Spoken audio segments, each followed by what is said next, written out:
All right, those of you who were with me, let's see, we got booted. This is man-made stuff, y'all, so every now and again we get booted.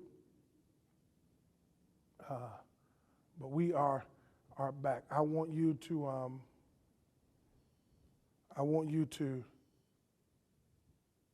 to hit that share button again for me.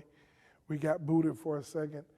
Man-made stuff, y'all. It mess up on you in a little bit. So if you can, especially those who know somebody who's on YouTube, go back and tell them that we are back live on YouTube as well. All right. Jesus, as I was saying a minute ago, and I'm done, Jesus thought highly of John the Baptist. It's in the same 11th chapter of the book of Matthew. He thought highly of him. Let's look at verse number 7. And as they departed, Jesus began to say unto the multitudes concerning John, what went ye out to see in the wilderness? A reed shaken in the wind? But went ye out for to see a man clothed in soft raiment? Behold, that wear soft clothing are in the king's houses. But went ye out to see a prophet? Yea, I say unto you, and more than a prophet.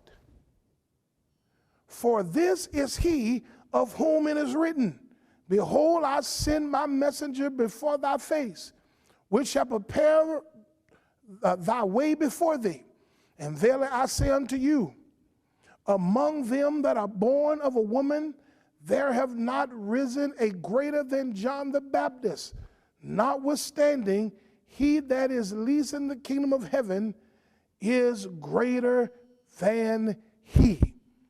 And then Jesus wants us to understand in verse number 12, and from the days of John the Baptist until now, the kingdom of heaven suffereth violence, and the violent take it by force. Jesus wanted them to understand that John is the one who prepared the way for him and the rest of the prophets. But he said John is greater than any prophet.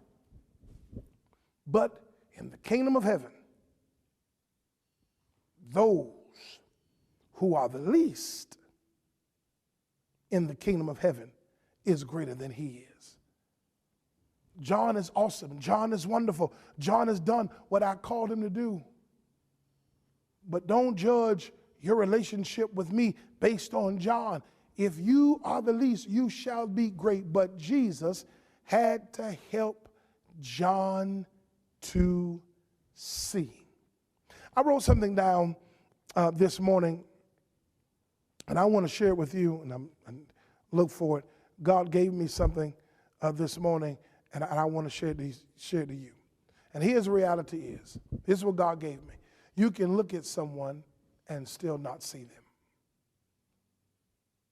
You can look at someone and still not see them. Or if I can flip this to probably feel the sentiments of some people can look at you and still don't see you. People can look at you and don't really know what you're going through, don't know what you're suffering, don't know what you're enduring, don't know the heartache and the hell and the agony that you're going through. They can look at you and don't see you because a lot of people only look at you to see what they can receive, not looking at you feeling what you're going through. Feeling your hurt, feeling your pain, feeling your agony. John felt left alone. He felt neglected. He felt betrayed. He felt isolated. He felt as if he was going to be right there with Jesus. When his anointing was not to be there with Jesus, his anointing was to be a forerunner with Jesus, or for Jesus. John should have given up his disciples once Jesus became on the scene, because your ministry, John, is done. But he let current circumstance and current situation rob him of his view and caused him not to see. And remember that word I'm holding on, or that definition I'm holding on to see this morning, is he did no longer perceive that Jesus was the Christ. He no longer perceived it because he let circumstances mess him up. He let circumstances rob his view. Hey, I pray you got it. I can't wait to 7 o'clock to do it all over again. Hey, it's time to sow. The ways to sow is on the screen. I ask every single Wednesday that you give at least a $10 offering. Can you do that with me? Will you do that with me? Yeah, a $10 offering. The ways to give is on the screen. Money sign CTBC 509. Money sign CTBC 509. You can go to our website, ConnerstableBaptistChurch.org or CTBCSAV.org, CTBCSAV.org, or you can mail it here to the church, 509 West Gwinnett Street, Savannah, Georgia, 31401. Hey, I pray you've been blessed. I've had a wonderful time today. I really, really have.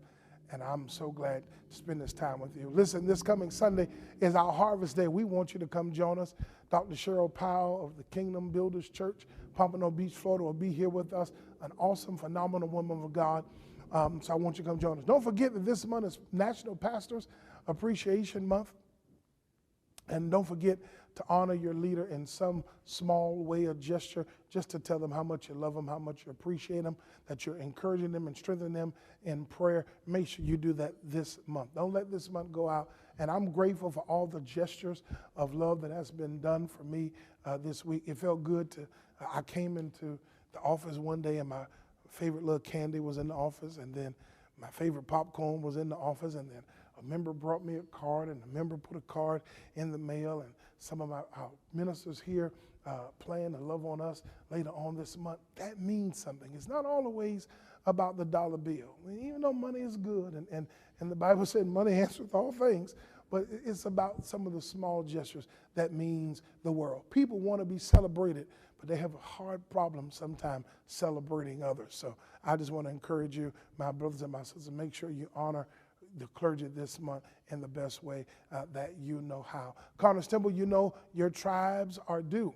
Every member we asked to give $100. I've reached out to some family members and friends to raise my money for Harvest Day, and I've been blessed to have those who have sowed to help us on this journey to complete our task and to give what we are instructed and even set forth to do so we can accomplish a great goal here at Connors Temple. Hey, I'll see you at 7 o'clock. Please remember your better days are here. Most of all, your better days, they are ahead.